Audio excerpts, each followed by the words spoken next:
وعن أم المؤمنين عائشة رضي الله تعالى عنها قالت كان إذا اشتكى رسول الله صلى الله عليه وسلم رقاه جبريل قال بسم الله يبريك ومن كل داء يشفيك ومن شر حاسد إذا حسد من شر كل ذي عين رواه صحيح مسلم وسلسلة الصحيحة أو كما قال رسولنا صلى الله عليه وسلم সকলে محبতের সাথে দুরূদ ইব্রাহিম পাঠ করি اللهم صل على محمد وعلى آل محمد كما صليت على إبراهيم وعلى آل إبراهيم إنك حميد مجيد اللهم بارك على محمد وعلى آل محمد كما باركت على إبراهيم وعلى آل إبراهيم إنك حميد مجيد আলহামদুলিল্লাহ শুকরিয়া আদায় করছি আমাদের সেই মহান রবের যিনি আমাদেরকে সালাতুল জুমা আদায় করার লক্ষ্যে পৃথিবীর শ্রেষ্ঠতম স্থান মসজিদের পরিবেশে এসে বসে যিনি আমাদেরকে কোরআন সুন্নাহ থেকে আলোচনা করার এবং শোনার সুযোগটুকু করে দিলেন সেই রবের দরবারে দিল খুলে জবান খুলে সকলে পড়ি আলহামদুলিল্লাহ। সম্মানিত মুসাল্লিয়ান, আমি আপনাদের সম্মুখে ইতিমধ্যে সূরাতুন নাবা এর 38 নম্বর আয়াতে কারিমা তেলাওয়াত করেছি। রাসূলুল্লাহ সাল্লাল্লাহু আলাইহি ওয়াসাল্লামের বিশুদ্ধ বাণী সমূহ থেকে একাধিক হাদিসের কিতাবে বর্ণিত একখানা বাণী পাঠ করেছি। কোরআনের এই আয়াতকে সামনে রেখে আল্লাহর রাসূলের এই বিশুদ্ধ বাণীকে পাথ করে সামান্য কিছু আলোচনা করার চেষ্টা করব। ওয়া মা তাওফীক ইল্লা বিল্লাহ। আমরা দীর্ঘ একাধিক জুমাতে ফেরেশতাদের নিয়ে আলোচনা করছিলাম। গত দুটি জুমায় জিবরিল আমিন আলাইহিস সালাতু ওয়াস সালাম নিয়ে আলোচনা চলছিল।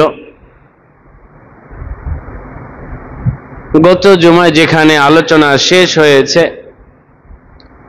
যে জিবরিল আমিন আলাইহিস সালাতু ওয়াস সালাম আল্লাহর রাসূলের সফর সঙ্গী হতেন।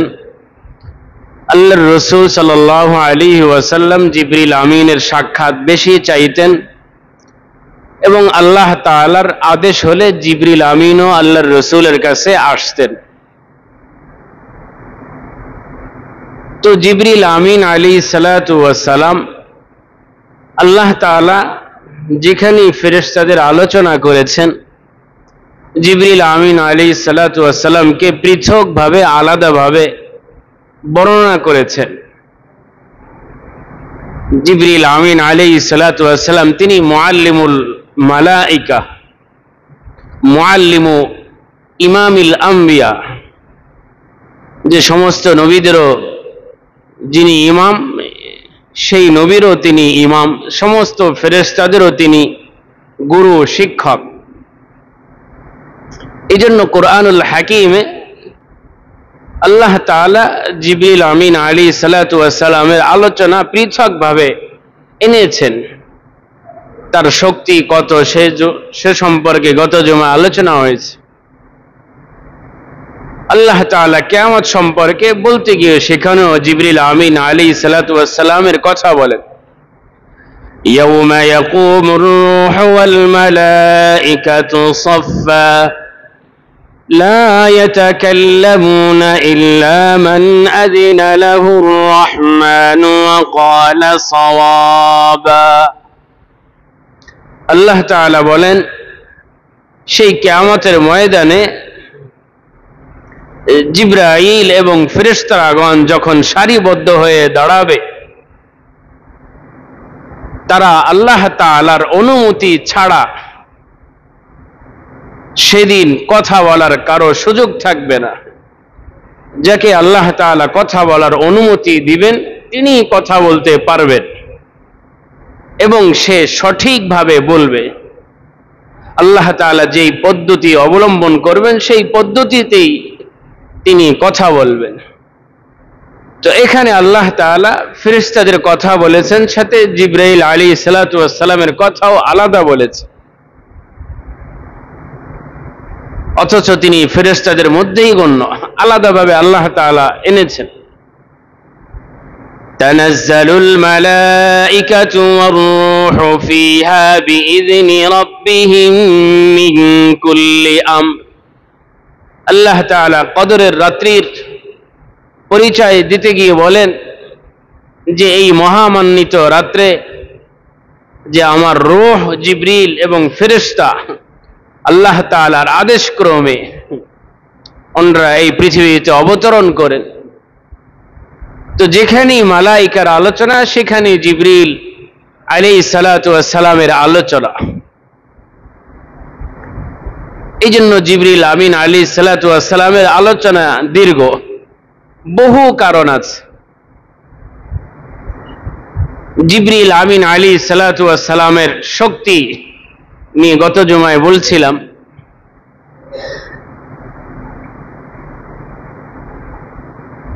আমরা হয়তো অনেকেই শুনেছি যে মা ও জমজম, জমজমের পানি ইসমাঈল আলাইহিস সালাতু ওয়াস সালামের পায়ের আঘাতে সৃষ্টি হয়েছে। বিষয়টি এমন না। দেখেন আল্লাহর রাসূল কি বলেন, বরং বিষয়টি ভিন্ন। মা ও জমজম, জমজমের পানির এর পিছনে জিবরিল আমিন আলাইহিস সালাতু ওয়াস সালামের জড়িত। জিবরিল আমিন আলাইহিস সালাতু ওয়াস সালামের পায়ের আঘাতে আল্লাহ তাআলা এই জমজম পানির, এই পানির ফোয়ারা, পানির অস্তিত্ব আল্লাহ তাআলা বের করে দিয়েছেন। সুবহানাল্লাহ। জমজমের পানি, এই জন্য যতদিন জমজমের পানি থাকবে জিবরিল আমিন আলাইহিস সালাতু ওয়াস সালামের প্রতি মুমিনের মহব্বত, ভালোবাসা হৃদয় থেকে থেকে যাবে। হযরত জাবির ইবনে আব্দুল্লাহ রাদিয়াল্লাহু তাআলা আনহু বলেছেন, আল্লাহর রাসূল বলেছেন, মা ও জমজম লিমা শুরিবা লাহ। মুসনাদ আহমদ, বাইহাকি সহ বহু হাদিসের কিতাবে এসেছে, আল্লাহর রাসূল বলেছেন জমজমের পানি যে কোনো মানুষ যে উদ্দেশ্যে পান করবে আল্লাহ তাআলা তার সেই উদ্দেশ্যকে পূর্ণ করবেন। সুবহানাল্লাহ। জমজমের পানি, তো এই জমজমের পানি জিবরিল আমিন আলাইহিস সালাতু ওয়াস সালামের পায়ের আঘাতে সৃষ্টি হয়েছে। আল্লাহর রাসূল সাল্লাল্লাহু আলাইহি ওয়াসাল্লাম হাদিসের মধ্যে বর্ণনা করেন, আন আব্দুল্লাহ ইবনে আব্বাস রাদিয়াল্লাহু আনহুমা قال قال رسول الله صلى الله عليه وسلم لما كان بين إبراهيم وبين أهله ما كان। বুখারী মুসলিমের যৌথ রিওয়ায়াত, অনেক বড় হাদিস। আমি অংশ বিশেষ আরবি বলবো, বাদ বাকি পুরো হাদিসের বাংলা বলতে ইচ্ছে করব। হযরত আব্দুল্লাহ ইবনে আব্বাস রাদিয়াল্লাহু আনহুমা বলেন, বিশ্ব নবী মুহাম্মদুর রাসূলুল্লাহ সাল্লাল্লাহু আলাইহি ওয়াসাল্লাম ইরশাদ করেন, যখন ইব্রাহিম আলাইহিস সালাতু ওয়াস সালাম তার এবং তার পরিবারের মাঝে যা হওয়ার তা হয়ে গিয়েছিল। কি হয়ে গিয়েছিল? ইব্রাহিম আলাইহিস সালাতু ওয়াস সালামের পিতা আযর, আমরা সকলেই জানি, ইব্রাহিম সন্তান পিতাকে দাওয়াত দিচ্ছিলেন আল্লাহ তাআলার একাত্মবাদের ব্যাপারে। তো একদা আযর ইব্রাহিম আলাইহিস সালাতু ওয়াস সালামের দাওয়াতের প্রতি বিরক্ত হয়ে কঠিন হুঁশিয়ারি দিলেন, তুমি যদি এই দাওয়াত থেকে বিরত না থাকো আমি কিন্তু তোমাকে পাথর আঘাত করে শেষ করে দেব। আল্লাহ তাআলা সূরাতুল মারইয়াম আয়াত 46-47 এর সংক্ষেপ বর্ণনা আল্লাহ তাআলার বান্দা বান্দীদের সম্মুখে পেশ করেছেন। قال أراغب أنت عن آلهتي يا إبراهيم لئن لم تنته لأرجمنك واهجرني مليا। আল্লাহ তাআলা বলেন, হে রাসূল, আপনি পৃথিবীর মানুষদেরকে বলে দেন, যখন ইব্রাহিম খলিলুল্লাহকে তার পিতা বলছিল, তুমি আমাদের গোবৎস আমাদের উপাস্যদেরকে অবজ্ঞা করে তুমি ভিন্ন রবকে গ্রহণ করেছ, লা ইল্লাম তানতাহি লাআরজুমান্নাক, তুমি যদি আমাদেরকে এই দাওয়াত থেকে বিরত না থাকলে আরজুমান্নাকা, আমি কিন্তু তোমাকে পাথর আঘাত করে শেষ করে দেব। ওয়াহজুরনি মালিয়া, তোমাকে আমার থেকে একেবারে চিরদিনের জন্য বিচ্ছিন্ন করে দেব, দূরে দেব। তো বাবা তো শত হলেও বাবা, ইব্রাহিম আলাইহিস সালাতু ওয়াস সালাম পিতার এই আচরণের জবাবে ইব্রাহিম আলাইহিস সালাতু ওয়াস সালাম কি বললেন? قال سلام عليك سأستغفر لك ربي إنه كان بي حفيا। ইব্রাহিম আলাইহিস সালাতু ওয়াস সালাম বলেন, বাবা আপনি যে আচরণ আমার সাথে করছেন, আপনি যেহেতু বাবা, আমি আপনার সাথে কোনো মন্দ আচরণ করব না। সালামুন আলাইক, আপনার প্রতি শান্তি বর্ষিত হোক। সাআস্তাগফিরু লাকা রব্বি, আমি আমার রবের কাছে আপনার জন্য ক্ষমা চাবো, কিন্তু আপনার সাথে আমার আচার ব্যবহার এখন যেমন, যদি আমি আপনার কাছে থাকি আরো সমস্যা বেড়ে যাবে, তো আমি আপনার থেকে দূরে চলে যাই। ইন্নাহু কানা বি হাফিয়া, আমার রব আমার প্রতি অত্যন্ত দয়ালু। সালামুন আলাইক, আমি চলে যাই। তো এই দিকে ওই হাদিস এই দিকে ইঙ্গিত করেছে। এই জন্যই আল্লাহর রাসূল সাল্লাল্লাহু আলাইহি ওয়াসাল্লাম বলেন, লাম্মা কানা বাইনা ইব্রাহিম ওয়া বাইনা আহলিহি মা কান, ইব্রাহিম আলাইহিস সালাতু ওয়াস সালামের পরিবার এবং ইব্রাহিম আলাইহিস সালাতু ওয়াস সালামের মাঝখানে যা হওয়ার তা হয়ে গিয়েছিল।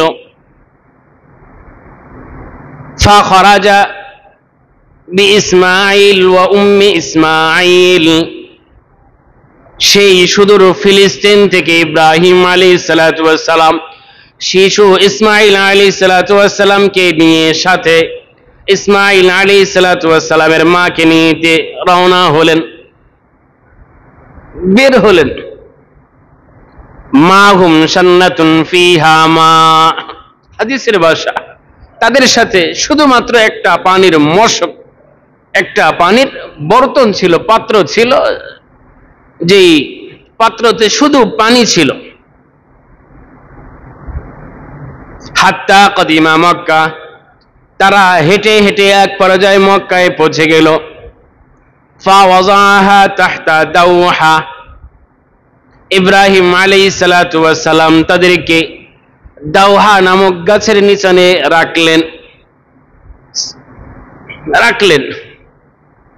ইব্রাহিম আলাইহিস সালাম বললেন, আমি চলে যাচ্ছি।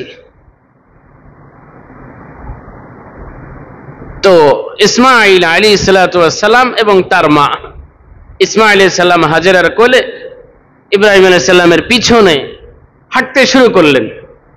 সুম্মা রাজা ইব্রাহিম হাত্তা বালাগু কাদাআন, যখন তারা সকলেই কাদা নামক স্থানে পৌঁছল, যারা হজে গিয়েছেন, উমরায় গিয়েছেন, মক্কায় গিয়েছেন, সকলেই দেখেছেন যে কাদা বর্তমান সেটাকে কুদাই বলা হয়। এর পিছনে ইব্রাহিম খলিল রোড আছে, ওটাই কি বর্তমানে কুদাই বলা হয়। আগে কাদা বলা হয়তো, যেখানে এখন ইব্রাহিম খলিল রোড আছে, ওখানেই ছিলেন। যখন সকলে ওখানে আসলেন, নাদাতু মিন ওয়ারাইহি ইয়া ইব্রাহিম, হাজরা ইব্রাহিম আলাইহিস সালাতু ওয়াস সালামকে ডাক দিলেন, ওগো প্রিয়তম স্বামী, ইলা মান তারাকানা, এই মানুষজনহীন মরুভূমিতে আপনি আমাদেরকে কার কাছে রেখে যাচ্ছেন? যখন বারবার প্রশ্ন করছিলেন, বুখারী মুসলিমের এই রিওয়ায়াতে আসছে, ক্বালা ইলাল্লাহ, ইব্রাহিম আলাইহিস সালাতু ওয়াস সালাম বললেন, আমি তোমাদেরকে যা কিছু করেছি একটাও আমার জন্য করি নাই, সব কিছু আল্লাহ তাআলার আদেশে করেছি। আমি তোমাদেরকে আল্লাহ তাআলার কাছে রেখে যাচ্ছি। অন্য রিওয়ায়াতে আসছে, যখন বারবার একই প্রশ্ন করছিলেন, ইব্রাহিম আলাইহিস সালাম আসমানের দিকে দেখিয়ে দিলেন, আমি ওনার আদেশেই তোমাদেরকে এখানে রেখে যাচ্ছি, একটিও আমার ইচ্ছে না। ক্বালাত রাযীতু বিল্লাহ, তো হাজরা বললেন, হ্যাঁ আমি আল্লাহ তাআলার এই সিদ্ধান্তে সন্তুষ্ট। তিনি যেহেতু আপনারও অভিভাবক, আমাদেরও অভিভাবক, আপনারও রব, আমাদেরও রব, তো তিনি থাকতে আমাদের কোনো ভয় নেই। ইব্রাহিম আলাইহিস সালাম চলে গেলেন। হাজরা শিশু ইসমাইল এই যে মক্কার পাশেই অবস্থান করছেন, কোনো মানুষজন নাই। ওই যে হাদিসের শব্দ, শুধু একটি পান পাত্র ছিল, সেখানে পানি ছিল। এক পর্যায়ে পানি শেষ হয়ে গেছে। মা কি খাবেন? মা কিছু না খেলে মায়ের স্তনে দুধ কোথা থেকে আসবে? বাচ্চা কি খাবে? মায়েরও কষ্ট হচ্ছে, শিশু ইসমাইলেরও কষ্ট হচ্ছে। তো হাজরা তিনি চিন্তা করলেন, এখানে বসে থেকে কোনো লাভ নেই, আমাকে সন্ধান করতে হবে। এক পর্যায়ে তিনি দৃঢ় প্রতিজ্ঞা করলেন যে কাছেই ওই যে সফা পর্বত আছে, পাহাড় আছে, আমি সেখানে উঁচুতে উঠি, উঁচুতে হয়তো কোনো মানুষের সন্ধান পাবো, আমি মানুষ থেকে জিজ্ঞাসা করতে পারবো কোথায় পানি পাওয়া যাবে, সহযোগিতা তাদের থেকে নিতে পারবো। তো হাজেরা পাহাড়ের চূড়ায় উঠে গেলেন। প্রথমে সফা পাহাড়ে উঠলেন, দেখলেন কোনো মানুষজন নাই, নিরাশ হয়ে নিচে নামতে থাকলেন। দৌড় দিলেন যেখানে বর্তমান হাজী সাহেবানরা যেই জায়গাটুক আমাদেরকে ছাই করতে হয়, সবুজ জায়গা দেওয়া আছে, কালার সবুজ, ওই জায়গাটুকে তিনি দৌড় দিলেন। দৌড় দিয়ে আবার মারওয়ায় উঠলেন যে এখানে কোনো মানুষের সন্ধান পাওয়া যায় কিনা, যদি যায় তাদের থেকে আমি সহযোগিতা নেব। না পেলেন না। সফায় উঠলেন, সফা থেকে মারওয়া, মারওয়া থেকে সফা। আবার মাঝে মাঝে ওই চিন্তাও হয়, আমার ছেলে একা রেখে আসছি, তাকে একটু দেখে আসি। একবার সফায়, একবার মারওয়ায়, একবার মারওয়া থেকে সফায়। ফাতাম্মা সাবআন, আল্লাহর রাসূল বলেন তার 7টি চক্কর এভাবে শেষ হলো, সফা থেকে মারওয়া, মারওয়া থেকে সফা। আল্লাহ তাআলা সেই জন্যই কিয়ামত পর্যন্ত সমস্ত মানুষের জন্য এই যে বিবি হাজেরার এই আমলকে হাজীদের জন্য আল্লাহ তাআলা ওয়াজিব করে দিয়েছেন। সুবহানাল্লাহ, 7 চক্কর দিতে হয়। তো যখন 7টা শেষ হলো, তো হাজেরা মনে করলেন আমার ছেলে তো মরণাপন্ন, হয়তো দুনিয়া থেকে চলে গেছে, তো একটু দেখে আসি আমার ছেলে কোন অবস্থায় আছে। সুম্মা ক্বালাত লাহু যাহাবতু নাযারাতু মা ফাআলা, তো তিনি সিদ্ধান্ত নিলেন আমার সন্তানকে আমি একটু দেখে আসি, হয়তো সে আর দুনিয়াতে নেই। তো যখন দৌড় দিয়ে আসছিলেন মারওয়া থেকে, এক সাথে সাথে একটি কথা বলছিলেন, ফাইযা হিয়া বিসাউতিন ফাকালাত আগিস ইন কানা ইনদাকা খায়র। দৌড় দিচ্ছিলেন এবং হাজেরা বলছিলেন, ওগো মালিক, আপনার কাছে তো কোনো কল্যাণের অভাব নাই, আপনার পক্ষ থেকে, আপনার কাছ থেকে কিছু কল্যাণ দিয়ে আপনি আমাদেরকে আজকের মতো পরিতৃপ্ত করুন না। ইন কানা ইনদাকা খায়র, তো এই কথা বলছেন বিকট আওয়াজে এবং দৌড় দিচ্ছেন। তো হাজেরা বিকট একটি পাল্টা আওয়াজ শুনলেন যে এখানে আমি ইসমাইল ছাড়া তো কোনো মানুষ নাই, এখানে বিকট আওয়াজ কোথা থেকে আসবে।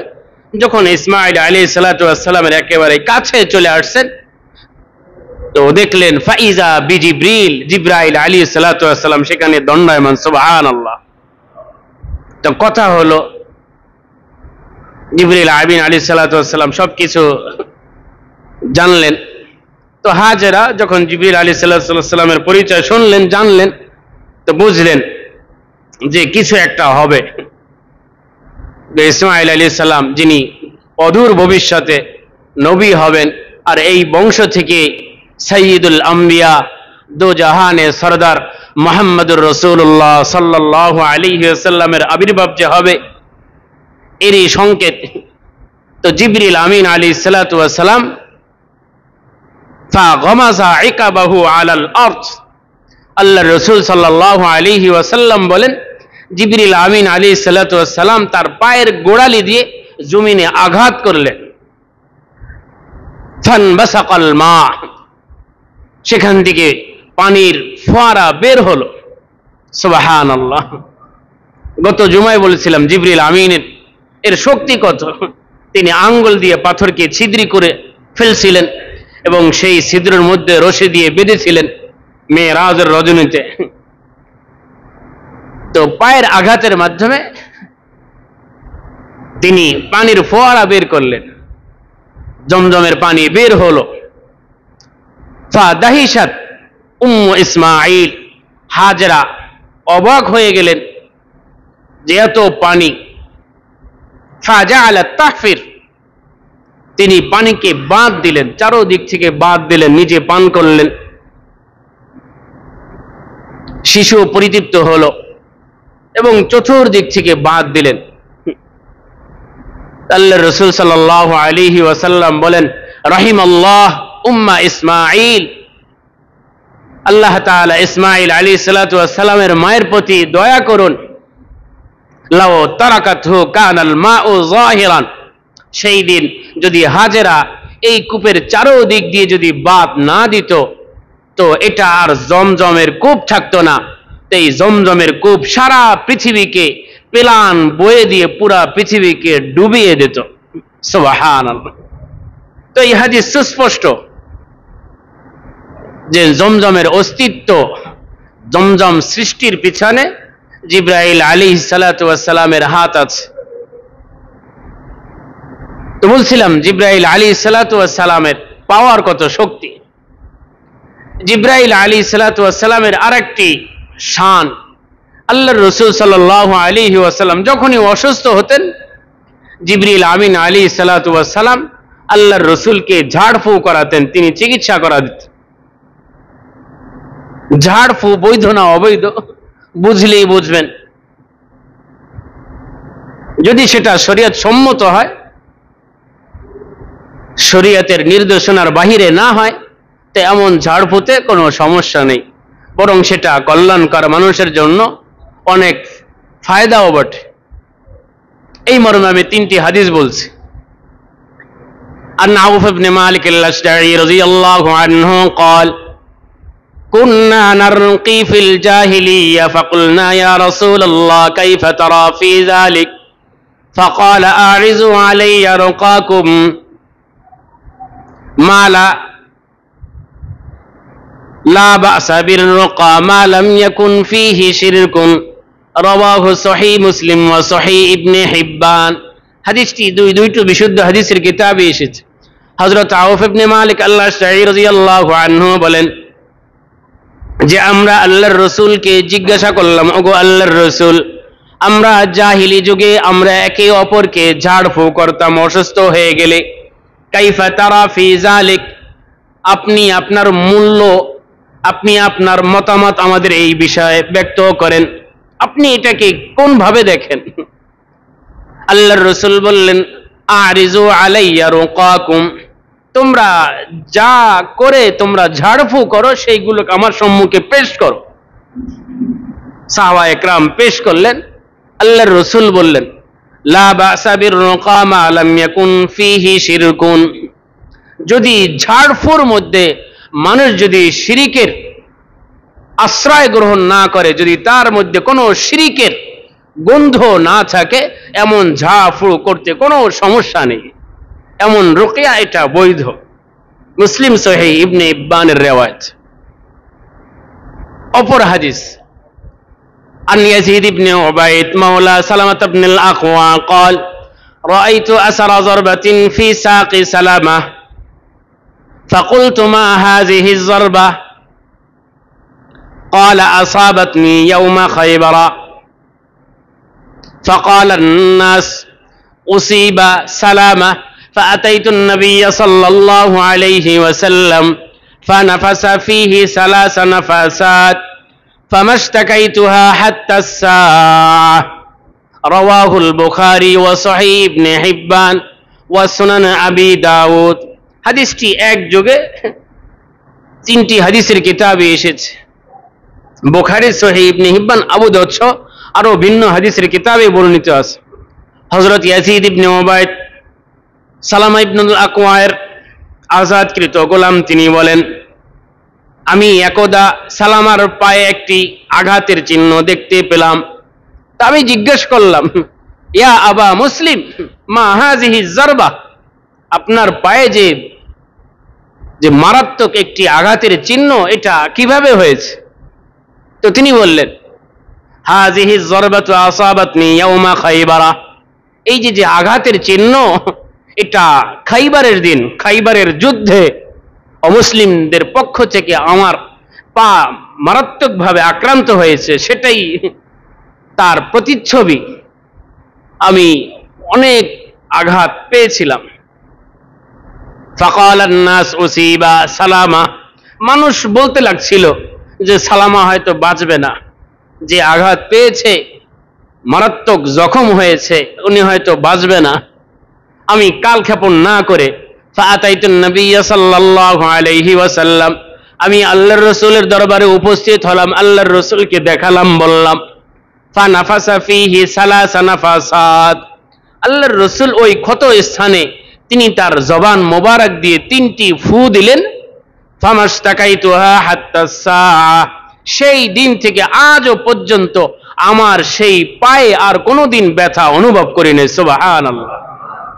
তো এটি বুখারী, সহিহ ইবনে হিব্বান, আবু দাউদের রিওয়ায়াত। এই হাদিস প্রমাণ করে আল্লাহর রাসূল নিজেই ঝাড়ফুঁ করেছেন, করতেন। তৃতীয় হাদিস, এই হাদিস মোটামুটি সকলেই জানেন। হযরত সাহল ইবনে সাদ আস-সাঈদী রাদিয়াল্লাহু আনহু বলেন খাইবারের যুদ্ধের কথা। আন সাহল ইবনে সাদ আস-সাঈদী রাদিয়াল্লাহু আনহু قال قال رسول الله صلى الله عليه وسلم لا أعطين الراية غدا رجلا يفتح الله على يديه يحب الله ورسوله ويحبه الله ورسوله فبات الناس يدوكون ليلتهم أيهم يعطى فلما أصبح الناس غدوا على رسول الله صلى الله عليه وسلم كلهم يرجو أن يعطاها فقال أين علي بن أبي طالب فقالوا يشتكي عينيه فأرسلوا إليه فأتوني به فلما جاء بصق في عينيه ودعا له فبرأ حتى كان لم يكن به وجع رواه متفق عليه। হাদিসটি বুখারী, মুসলিম সহ বহু হাদিসের কিতাবে এসেছে। হযরত সাহল ইবনে সাদ আস-সাঈদী বলেন যে খাইবারের যুদ্ধ শুরু হলো, একদিন, 2 দিন চলে গেল, বহুদিন যুদ্ধ হচ্ছে। আল্লাহর রাসূল সাল্লাল্লাহু আলাইহি ওয়াসাল্লাম একদা ভবিষ্যৎবাণী করলেন, ওহে আমার সাহাবীরা, তোমরা মন খারাপ করো না যে আগামীকাল এমন এক ব্যক্তির হাতে পতাকা তুলে দেওয়া হবে যার হাতে আল্লাহ তাআলা খাইবারের বিজয় দান করবেন। সুবহানাল্লাহ। এবং যার হাতে বিজয়ী হবে তার একটি কোয়ালিটি আল্লাহর রাসূল, এই হাদিসে একটি আছে, আল্লাহর রসুল বললেন তার কোয়ালিটি হচ্ছে তিনি আল্লাহর রসুলকে ভালোবাসেন এবং আল্লাহর রসুলও তাকে ভালোবাসেন। সুবহানাল্লাহ। তো সাহাবায়ে কেরাম যখন এই ঘোষণা শুনলেন, তো সকলের রাত হয়েছে, ঘুম আসবে কি, তো সকলের দাবি চাচ্ছিল যে ওই ব্যক্তি যদি আমিই হতাম। তো সকলেই ভোর হওয়ার সাথে সাথে আল্লাহর রসুলের কাছে চলে আসলেন। অপর হাদিসে আছে যে ওমর রাদিয়াল্লাহু আনহু বারবার আল্লাহর রসুলের সামনে দিয়ে হাঁটছিলেন, কেন? যাতে আমাকে আল্লাহর রসুল ডাক দেন, আমার হাতে দিয়ে দেন। তো বারবার সাহাবীরা একেবারে সকালেই চলে আসছেন। তো সকলেই চাচ্ছে যে আল্লাহর রসুল আমাকে ডাক দিক, আমার হাতে ইসলামের ঝান্ডা তুলে দিক। তো এক পর্যায়ে আল্লাহর রসুল বললেন, আইনা আলী ইবনে আবি তালেব, আলী ইবনে আবি তালেব কোথায়? এই যুদ্ধের পর থেকে আলী রাদিয়াল্লাহু তাআলা আনহুর উপাধি শেরে খোদা হয়, সকলেই জানে। আল্লাহর রাসূল সাল্লাল্লাহু আলাইহি ওয়াসাল্লাম বললেন, আলী ইবনে আবি তালেব কোথায়? তো সমস্ত সাহাবীরা বললেন, ইশতাকি আইনাই, ওগো আল্লাহর হাবিব, আলী রাদিয়াল্লাহু তাআলা আনহুর তো চোখ উঠেছে, তিনি চোখের রোগে আক্রান্ত, তিনি চোখে কিছুই দেখেন না, তিনি বাড়িতে আছেন। আল্লাহর রাসূল বলেন, তোমরা যাও তাকে নিয়ে আসো। সাহাবায়ে কেরাম নিয়ে আসলেন, ধরে নিয়ে আসছেন, চোখে কিছুই দেখেন না, চোখ উঠলে যেটা হয়। আল্লাহর রাসূল সাল্লাল্লাহু আলাইহি ওয়াসাল্লামের কাছে নিয়ে আসছেন। ফাবাসাকা রাসূলুল্লাহি সাল্লাল্লাহু আলাইহি ওয়াসাল্লাম ফি আইনাই, আল্লাহর রাসূলের লালা মোবারক, থুতু মোবারক হযরত আলী রাদিয়াল্লাহু তাআলা আনহুর চোখে লাগিয়ে দিলেন। ওয়া দুআ লাহু, এবং তার জন্য দোয়া করলেন বিশেষ। ফাবারা, আলী রাদিয়াল্লাহু তাআলা আনহু এমন ভাবে সুস্থ হলেন, হাত্তা কানা লাম ইয়াকুন বিহি ওয়াজউন, কেমন যেন মনে হচ্ছিল ওনার কোনোদিন চোখই ওঠে নাই। সুবহানাল্লাহ। তো এই হাদিসও প্রমাণ করে আল্লাহর রাসূল নিজেও ঝাড়ফুঁক করেছেন। অপর হাদিসে এই হাদিসের এতটুকু ব্যাখ্যায় এসেছে যে আলী রাদিয়াল্লাহু তাআলা আনহুর এই দিনের পর থেকে ওনার দৃষ্টি শক্তি সবচেয়ে বেশি ছিল আল্লাহর রাসূলের থুতু মোবারক চোখে দেওয়ার কারণে। তো এই তিনটি হাদিস তো জানলাম যে আল্লাহর রাসূল ঝাড়ফুঁক করিয়েছেন। আল্লাহর রাসূল অসুস্থ হইলে জিবরিল আমিন আল্লাহর রাসূলকে নিজে ঝাড়ফুঁক করাতেন। এই মর্মে দুইটি হাদিস বলছে, বহু হাদিস আছে। عن أبي سعيد الخدري رضي الله عنه قال قال رسول الله صلى الله عليه وسلم إن جبريل أتى النبي صلى الله عليه وسلم فقال يا محمد اشتكي فقال نعم فقال بسم الله أرقيك من كل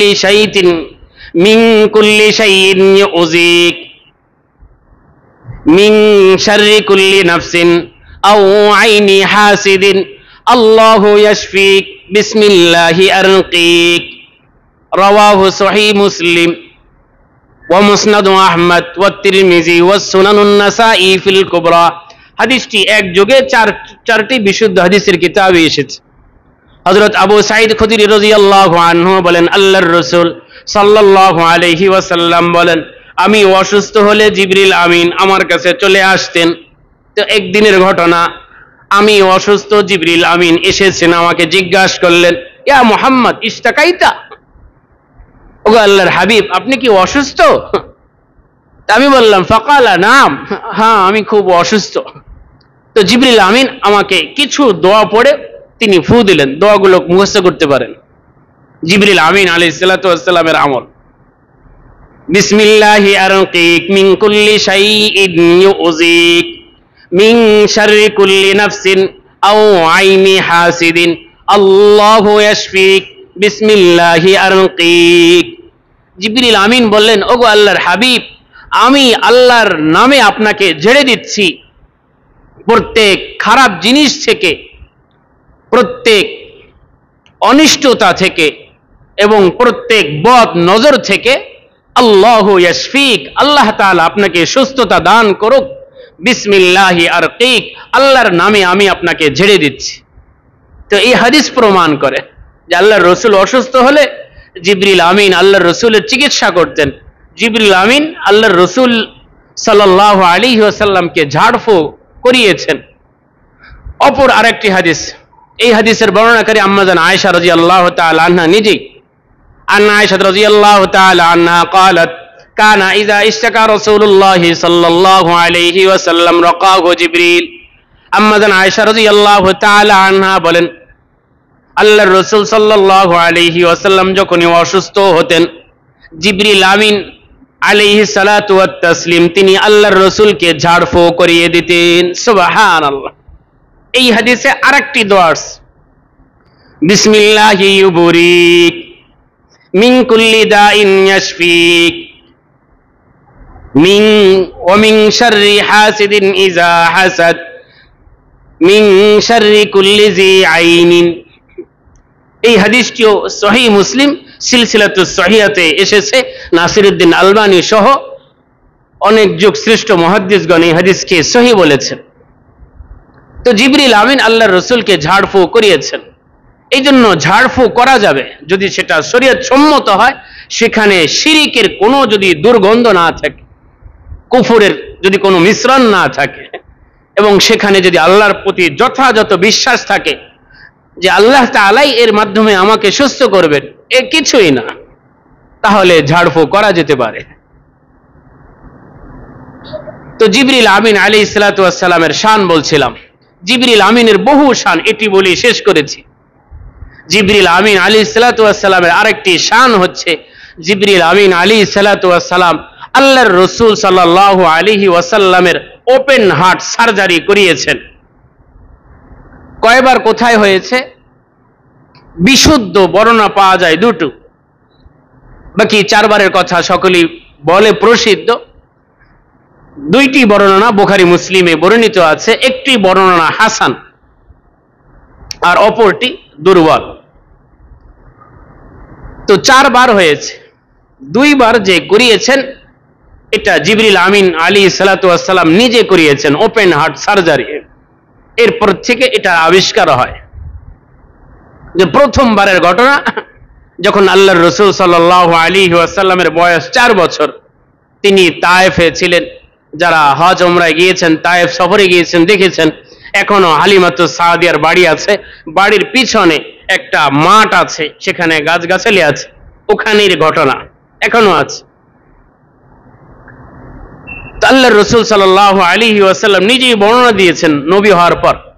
আন আনাস ইবনে মালিক রাদিয়াল্লাহু আনহু قال أن جبريل أتى النبي صلى الله عليه وسلم وهو يلعب مع الغلمان فأخذه فصرعه فشق عن قلبه فاستخرج القلب فاستخرج منه علقة فقال هذا حظ الشيطان منك ثم غسله في طست من ذهب بماء زمزم فقال أنس كنت أرى أثر ذلك المخيط في صدره رواه صحيح مسلم وأبو داود। হাদিসটি সহিহ মুসলিম, আবু দাউদ সহ বহু হাদিসের কিতাবেই পাবেন। হযরত আনাস ইবনে মালিক রাদিয়াল্লাহু আনহু বলেন, আল্লাহর রাসূল বলেন, যখন আমার বয়স, আমি আমার দুধ মা হালিমাতুস সাদিয়া তার কাছে ছিলাম, আমার দুধ ভাইদের সাথে, এলাকার ছেলেদের সাথে মাঠে খেলতে গেলাম। তো একজন ব্যক্তি এসে তিনি আমাকে ধরলেন, ধরে শোয়াই দিলেন। তিনি আমার বুক ফেড়ে ফেললেন, বুক ফেড়ে আমার হাট তিনি বের করলেন। স্বর্ণের একটি পেয়ালা, তার উপর আমার হাটকে রাখলেন। রাখার পর পবিত্র জমজমের পানি দিয়ে আমার হাটকে ধৌত করলেন। এরপর আবার সেখানে রেখে দিলেন, আমার সিনাকে সেলাই করে দিলেন। এই সব কিছু বাচ্চারাও দেখছে। আল্লাহর রাসূলের সাথে এই ব্যাপার হচ্ছে, ছোটরা ভয় পেয়েছে। তো দুধ ভাই আরো এলাকার কিছু লোক দৌড়িয়ে গেছে হালিমার কাছে। ফাকালু আন্না মুহাম্মাদান ক্বাদ কুতিলা। হালিমার কাছে গিয়ে বলছে, ওগো মা, আমার দুধ ভাই তো মারা গেছে, তাকে তো এক লোক মেরেই ফেলছে। তো হালিমাতুস সাদিয়া ভয় পেয়েছেন যে আরবের ছেলে, আমি তাকে পালতে এনেছি, যদি কোনো অঘটন ঘটেই যায়। তো তিনি দ্রুতভাবে গেছেন, ফাস্তাকবালু, দ্রুত গেছেন। বহু মানুষ একসঙ্গে গেছে। আল্লাহর রাসূল বসা আছেন, ওয়া হুয়া মুনতাকিউল লাউনি। আল্লাহ রসুল ঠিকঠাক আছেন, সুস্থ আছেন, বাদবাকি চেহারার মধ্যে একটা ভয়ের ছাপ আছে। হালিমাতুস সাদিয়া গেলেন, আল্লাহ রসুলকে বিভিন্ন প্রশ্ন করলেন, উত্তর দিলেন, আল্লাহ রসুল সবকিছু বললেন। তো আনাস রাদিয়াল্লাহু তাআলা আনহু বলেন, কুনতু আরা যালিকা কুনতু আরা আসারা যালিকাল মিখিয়াত ফি সাদরিহি, আমি আমার এই দুই চোখ দিয়ে আল্লাহর রসুলের যে ওপেন হার্ট সার্জারি হয়েছিল সিনা মোবারকে, আমি যখন আল্লাহর রসুলের খেদমত করেছি আমি নিজে আল্লাহর রসুলের এখানে সেলাইয়ের চিহ্ন দেখতে পেয়েছি। সুবহানাল্লাহ। এটা একবারের, এটা বিশুদ্ধ রেওয়াজ। আর একবারের রেওয়ায়েত, এটাও বিশুদ্ধ বর্ণনা আসছে, এটা হলো মেরাজের রজনীতে এটা হয়েছিল। সকলেই জানা কথা, মেরাজ হয়েছিল। আল্লাহ রসুল সাল্লাল্লাহু আলাইহি ওয়াসাল্লাম বলেন, আমি শোয়া ছিলাম, ফা ফরিজা সাকফু বাইতি, হঠাৎ আমার ঘরের ছাদকে ভেঙে ফেলা হলো। ফা নাযালা জিবরিল, জিবরিল চলে আসলেন। ফা ফারাজা সদরি, তিনি আমার এই দেহ মুবারককে ফেড়ে ফেললেন, আমার হার্টকে বের করলেন এবং এক পবিত্র স্বর্ণের পেয়ালার উপর রাখলেন, সেটাকে ধৌত করলেন। মুমতালিন হিকমাতান ওয়া ঈমানান, এবং পরিপূর্ণ হিকমত ঈমান সেটা ভর্তি করে ফা আফরাগাহা ফি সদরি, আমার হাড়ে আবার ভরে দিলেন। সুম্মা আতবাকাহ, এরপর আবার হাড়কে সেলাই করে দিলেন। যেহেতু ঊর্ধ্ব বমন সফর হবে, এই জন্য আল্লাহ রসুলকে আরো শক্তিশালী করলেন। এটাও বুখারী মুসলিমের যৌথ রেওয়ায়েত। অপর আরেকটি রেওয়ায়েত আসছে, এটা হাসান, মাজমাউজ জাওয়ায়েদ সহ বিভিন্ন হাদিসের কিতাবে এসেছে। উবাই ইবনে কাব রাদিয়াল্লাহু তাআলা আনহু বলেন, যখন আল্লাহর রসুলের বয়স 10 বছর হয়, তো উঠতি বয়স যখন হয়, বাচ্চাদের মাঝে বিভিন্ন খারাপ স্বভাব আসে মানবীয়, তো ওই স্বভাবগুলো যাতে আল্লাহর রসুলের ভিতরে না আসে, এই জন্য 10 বছর বয়সে আরেকবার হয়েছে। আরেকটি রেওয়ায়েত পাওয়া যায়, এটা অত্যন্ত দুর্বল। ওহী প্রাপ্তির আগে আল্লাহর রসুলের আরেকবার ওপেন হার্ট সার্জারি হয়, কেউ কেউ বলেছেন এটা অত্যন্ত জয়ীফ বর্ণনা। তো জিবরিল আমিনের আরো বহু পরিচয় আছে। আল্লাহ তাআলা তাকে এত মহা গুণে গুণান্বিত করেছেন, তার শান, তার মর্যাদা, তার শক্তি। আগামী জুমা থেকে মিকাইল আলাইহিস সালাতু ওয়াস সালামের আলোচনা হবে। যতটুকু বলা হলো আল্লাহ তাআলা উপলব্ধিতে এনে আমাদেরকে বোঝার তৌফিক দান করুন, আমিন। যারা